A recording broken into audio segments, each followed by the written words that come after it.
Hi అండి, welcome to my channel. ఈరోజు మేము ఎక్కడికి వెళ్తున్నామంటే వైజాగ్లో ఉన్న బావికొండ బౌద్ధ విహారాన్ని చూడటానికి వెళ్తున్నాము.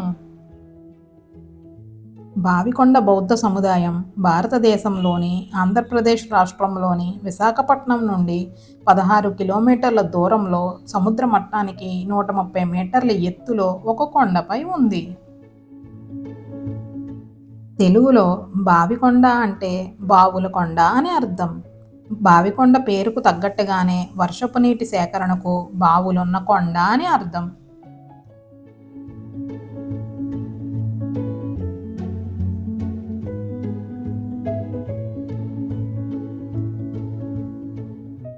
గేట్ కొంచెం ఓపెన్ చేసి ఉంది, లాక్ వేస్తారేమో అనుకున్నాం కానీ ఓపెన్ చేసే ఉంది. ఇప్పుడు మనం లోపలికైతే వెళ్ళిపోదాం.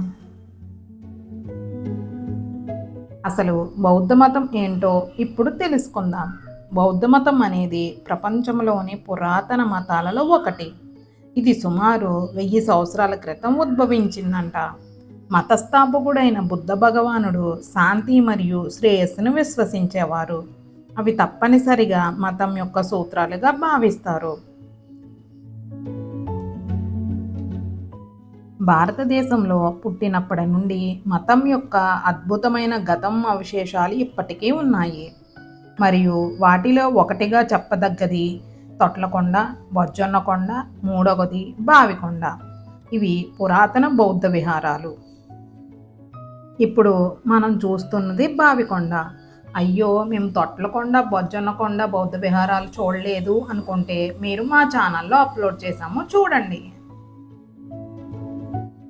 ఈ సముదాయం బౌద్ధ మతం యొక్క గొప్ప చరిత్ర గురించి మాట్లాడే అతిపెద్ద సాక్ష్యాల్లో ఒకటి. పురాతన బావికొండ బౌద్ధ విహారం సుమారు 3వ శతాబ్దంలో నిర్మించబడింది. ఇక్కడ జరిగిన తవ్వకాలలో ఒక పెద్ద బౌద్ధ సముదాయం బయల్పడింది.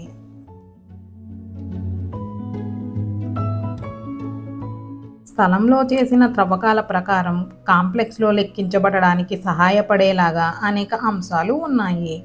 ఇక్కడ లభించిన అవశేషాల్లో అత్యంత ముఖ్యమైనది బుద్ధుని భాగంగా భావించే ఎముక ముక్కను కలిగి ఉన్న కలశం. కాంప్లెక్స్ చుట్టూ అనేక శాసనాలు కనుగొనబడ్డాయి.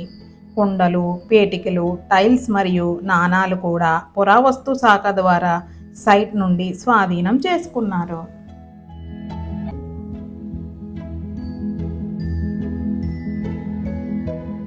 బావికొండ బౌద్ధ విహారం భారత ఉపఖండంలోని పురాతన మరియు పవిత్రమైన ప్రదేశంగా చెప్పవచ్చు.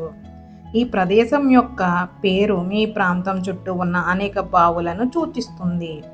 ఈ సముదాయం పెద్ద ప్రదేశంలో విస్తరించి ఉంది. ఇందులో మీరు కొన్ని స్తూపాలను కనుగొనగలిగే కొన్ని కొండలను కలిగి ఉంటుంది. బావికొండలో మొత్తం 26 నిర్మాణాలు ఉన్నాయి. వంటశాలలు మరియు దుకాణాల అవశేషాలతో పాటు మహాస్తూపం అని కూడా పిలువబడే బావికొండ స్తూపం ఇక్కడ ఉంది. ఇది బౌద్ధుల కోసం ఏర్పాటు చేయబడిన ఒక పుణ్యక్షేత్రంగా ఇది గుండ్రని ఆకారంలో ఉంటుంది.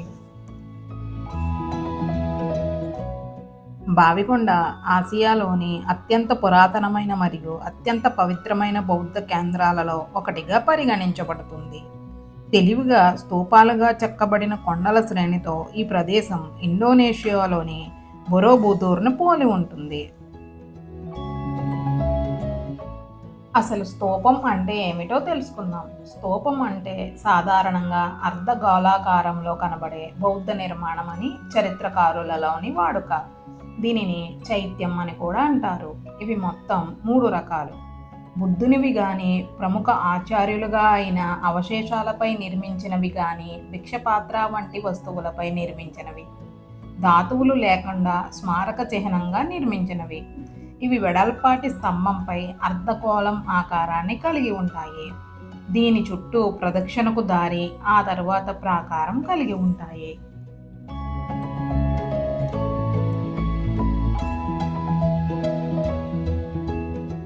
ఈ చైత్యాలు లేదా స్తూపాలు ఈ గుండ్రని ఆకృతికి కారణాల గురించి కొన్ని ఊహాగానాలు కూడా ఉన్నాయి.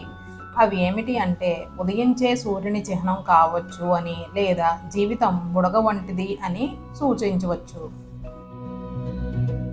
ఇప్పుడు మనం చూస్తున్నవి రాతితో నిర్మించిన నీటి తొట్టెలు. వర్షపు నీటిని పూర్వకాలంలో నిల్వ చేయడానికి ఇలా రాతి తొట్టెలను నిర్మించేవారంట. ఇక్కడ ఒక చెట్టుకి మెస్లాగా ముట్టుకోకుండా ఏర్పాటు చేశారు. దీన్ని బౌద్ధ వృక్షము అని అంటారంట.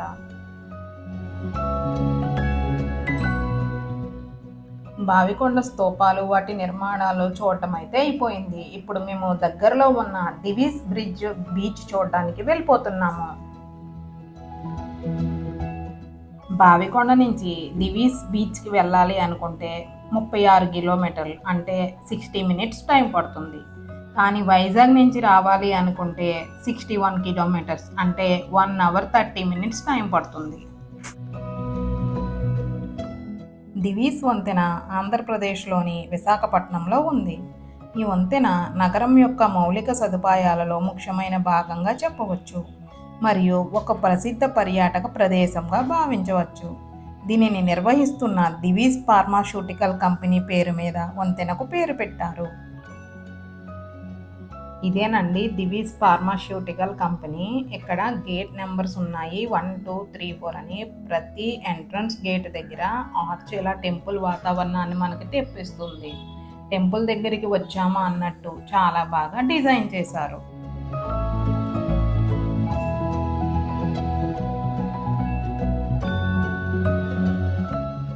ఇప్పుడు దివీస్ బీచ్ దగ్గరికి వచ్చేసాము.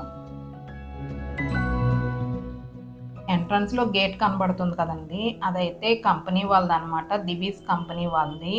మనల్ని అయితే లోపలికి అలౌ చేయరు. మనం బీచ్ చూసుకొని మళ్ళీ రిటర్న్ వెళ్ళిపోవడమే తప్ప లోపలికైతే మనల్ని అలౌ చేయరు. ఇప్పుడు కిందకైతే వెళ్ళిపోవాలి దివీస్ బ్రిడ్జ్ చూడడానికి. బీచ్ అన్నమాట ఇది. సముద్రం పైన బ్రిడ్జ్లా నిర్మించారు. అందుకని దీనిని దివీస్ బ్రిడ్జ్ లేదా దివీస్ బీచ్ అని కూడా పిలుస్తారు. దివీస్ బ్రిడ్జ్ దాని ప్రత్యేకమైన సస్పెన్షన్ డిజైన్కు ప్రసిద్ధి చెందింది మరియు ఇతర కార్యకలాపాలకు కూడా ప్రసిద్ధి చెందింది. ఈ వంతెన నిర్మాణం వెనుక ప్రధాన లక్ష్యం నౌకాశ్రయం మరియు నగరం మధ్య కమ్యూనికేషన్ మరియు రవాణాను మెరుగుపరచడం ద్వారా నగరం యొక్క పారిశ్రామిక ప్రాంతాలకు రవాణా మరియు వస్తువులను సులభతరం చేయడం వంతెన యొక్క ప్రధాన లక్ష్యంగా చెప్పబడుతుంది. దివీస్ వంతెన మొత్తం పొడవు సుమారు 2.3 కిలోమీటర్లు. ఇది 4 లైన్ల వంతెనగా రూపొందించబడిందంట. దివీస్ బ్రిడ్జ్ ఫోటోషూట్ మరియు సినిమా షూటింగ్లకు కూడా ఉపయోగపడుతుంది. ఇక్కడ చాలా సినిమా షూటింగ్లు కూడా తీశారు. మనం కొన్ని సినిమాల్లో ఈ బ్రిడ్జ్ చూసే ఉంటాము. మా బుడ్డదైతే ఫుల్గా ఎంజాయ్ చేస్తుంది. మా బుడ్డదే కాదండి, ఇక్కడ పెద్దోళ్ళు కూడా హ్యాపీగా క్రికెట్ ఆడుకుంటున్నారు. వీకెండ్లో ఇలా వచ్చి బీచ్ దగ్గర ఆడుకోవడం అంటే భలే ఉంటుంది కదా. ఇవేనండి బావికొండ మరియు దివీస్ బ్రిడ్జ్ బీచ్ యొక్క విశేషాలు. Thank you for watching the video. ఈ వీడియో మీకు నచ్చింది అనుకుంటే లైక్ చేసి, షేర్ చేసి, సబ్స్క్రైబ్ చేసుకోండి మా ఛానల్ని.